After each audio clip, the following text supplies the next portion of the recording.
Hello guys, आज से हम स्टार्ट कर रहे हैं फाइनेंस अकाउंट असिस्टेंट का मैथमेटिक्स और हमारा पहला चैप्टर रहेगा सेट्स।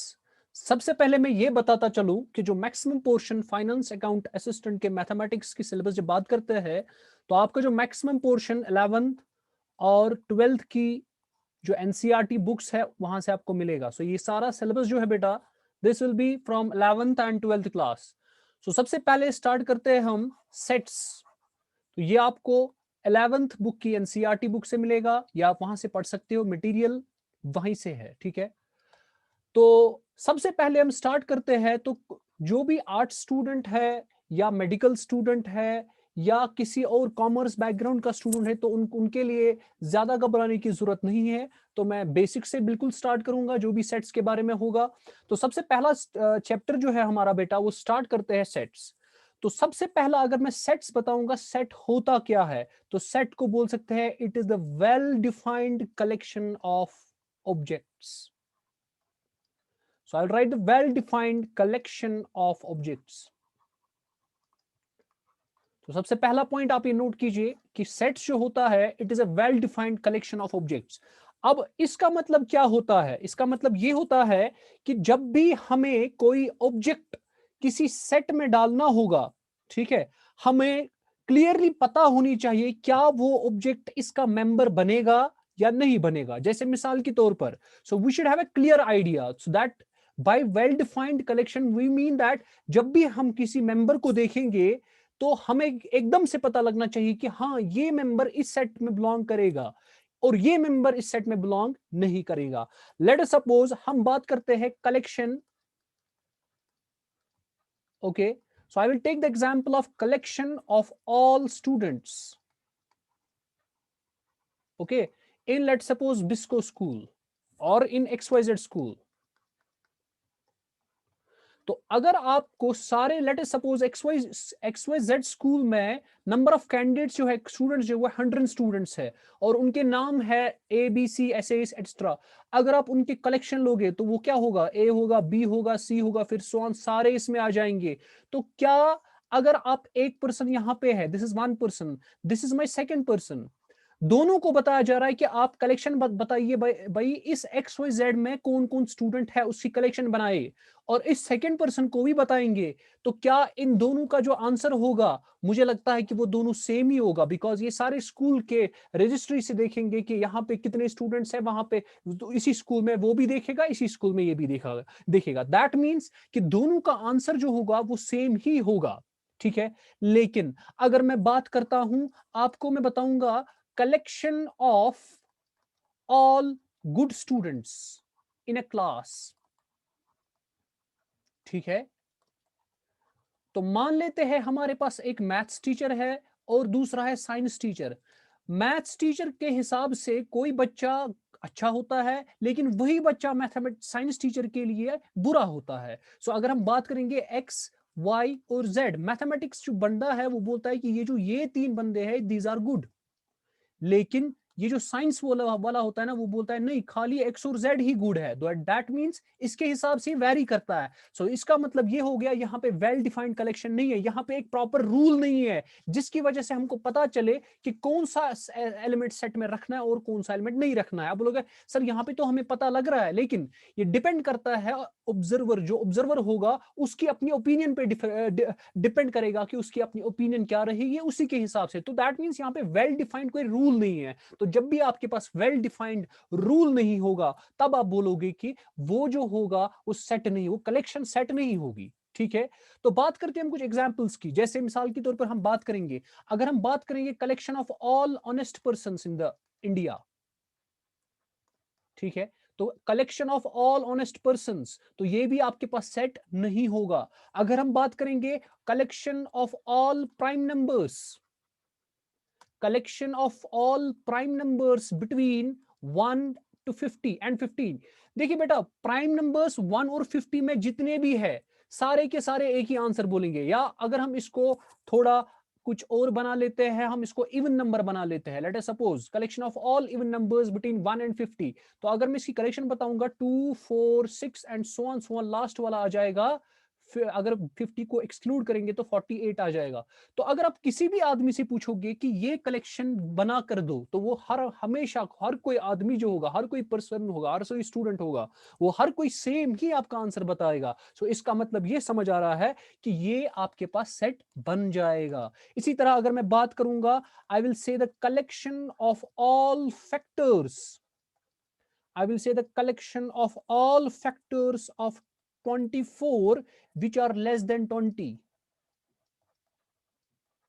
ओके तो अगर मैं इसकी भी बात करूंगा, मुझे 24 के फैक्टर्स में कौन कौन सा फैक्टर आएगा? 1 आएगा, 2 आएगा, 3 से भी डिवाइड होगा, 4 से भी होगा, 5 से नहीं होगा, 6 से भी होगा, 7 से नहीं होगा, 8 से भी होगा, 9 से नहीं होगा, 10 से नहीं होगा, 11 से भी नहीं होगा, 12 से होगा, उसके बाद 24 से भी होता, बट ये बोलता है विच आर लेस देन 20, तो इसका मतलब इतना ही होगा। सो दैट मींस ये आपके पास सेट होगा। ओके सो ये हमारे पास सेट है। बात करते हैं कुछ और एग्जांपल्स की। देखिए बेटा, अगर मैं amazing persons in the world बताऊंगा, अमेजिंग पर्संस, तो ये भी आपके पास सेट नहीं है, बिकॉज आपके हिसाब से वैरी करेगा, किसी एक के हिसाब से कोई अमेजिंग है, किसी के दूसरे के हिसाब से वो अमेजिंग नहीं है। इसी तरह बात करेंगे अगर हम सारे कंपोजिट नंबर्स को लेंगे, the collection of all composite numbers, it will be A set, because जितने भी कंपोजिट नंबर है उसमें ओपिनियन डिफरेंस नहीं होगी। तो जब भी आप ये वर्ड रख लीजिए ना, जब भी आपकी ओपिनियन में डिफरेंस हो सकती है, तो तब बोलोगे आप जो भी आपके पास कलेक्शन है, तो जब भी whenever there arises opinion difference, so वो सेट नहीं होता है। तो सेट होने के लिए ओपिनियन शुड बी सेम। दूसरा चीज, अगर आप बेटा collection of all letters in the word Indian, INDIAN, इसमें किसी को बताओगे what is the collection of all the letters, so वो हर कोई बोलेगा इसमें आई यूज हुआ है, एन हुआ है, डी, फिर आई तो आ गया ऑलरेडी, ए है और एन। हर कोई आपको यही कलेक्शन बोलेगा कि इसमें 5 वर्ड्स यूज, 5 लेटर्स यूज किए गए हैं, तो ये भी हमारे पास सेट होगा। इसी तरह अगर आपको कोई बोलेगा what is the collection of all the oceans in the world, जितने भी हमारे पास ओशंस है वर्ल्ड में, तो सब के सब तो वही बोलेंगे ना आंसर, तो इसका मतलब वो भी हमारे पास कलेक्शन होगी। अगर किसी को पूछा जाएगा the collection of all poor people, तो किसी के हिसाब से, देखिए लेट अस सपोज मैं रखूंगा जिसके पास 2 लाख की इनकम होगी पर एनम, तो मेरे हिसाब से वो लोग अमीर है, और जिनकी लेस देन 2 लाख है वो मेरे पास गरीब है। लेकिन दूसरा बंदा बोलता है नहीं जी, जिनके पास 1 लाख रुपीस पर एनम होगा, उससे इनकम कम होगी पर ईयर, तो वही मेरे लिए पुअर है। तो इसका मतलब collection of all poor people भी सेट नहीं है। तो इससे हमको पता चलता है कि सेट होता क्या है। तो सेट का मतलब होता है well defined collection of objects. अब देखिए बेटा, मेरे पास एक सेट है, लेट सपोज 1, 2, 3, 4, 5। जो भी सेट के अंदर ऑब्जेक्ट्स होते हैं, जो ऑब्जेक्ट्स बिलोंग करते हैं सेट में, उनको बोलते हैं हम मेंबर्स, या उनको बोलेंगे एलिमेंट्स ऑफ द सेट। ठीक है, तो अगर कोई मेंबर, कोई एलिमेंट किसी सेट में बिलोंग करता है, जैसे मैं बी दूसरा बनाऊंगा 6, 7, 8, 9, 10 सो ऑन। ओके नाउ अगर मैं बताऊंगा 1, जो 1 किस में बिलोंग करता है, 1 किसका मेंबर है, 1 ए सेट का मेंबर है, तो हम इसको ऐसे लिखते हैं मैथमेटिक्स के 1 belongs to the A. Okay, इसी तरह अगर मेरे पास 7 होगा, क्या 7 बिलोंग करता है ए को? नहीं करता है, सो यहां पे लिखेंगे 7 बिलोंग्स टू बी। अब लेट सपोज यहां पे एक नंबर है, मैं बताता हूं 13, मैं बताऊंगा 13-बी, यहां पे आपको या तो बिलोंग लगाना है या लगाना है डज नॉट बिलोंग। सो यहां पे क्या आ जाएगा? Does not belong, because B में 13 कोई भी एंट्री नहीं है। तो इससे हमको यह पता चलता है कि मेंबर्स ऑफ सेट जो होगा वो मैथमेटिकली कैसे हम लिखते हैं। तो चलिए आगे, अब आते हैं रिप्रेजेंटेशन ऑफ सेट। मैं बिल्कुल बेसिक से स्टार्ट कर रहा हूं, ठीक है, तो ये चीजें आप नोट भी कर सकते हैं, जो मैं बोल रहा हूं आप इसको कॉपी भी कर सकते हैं।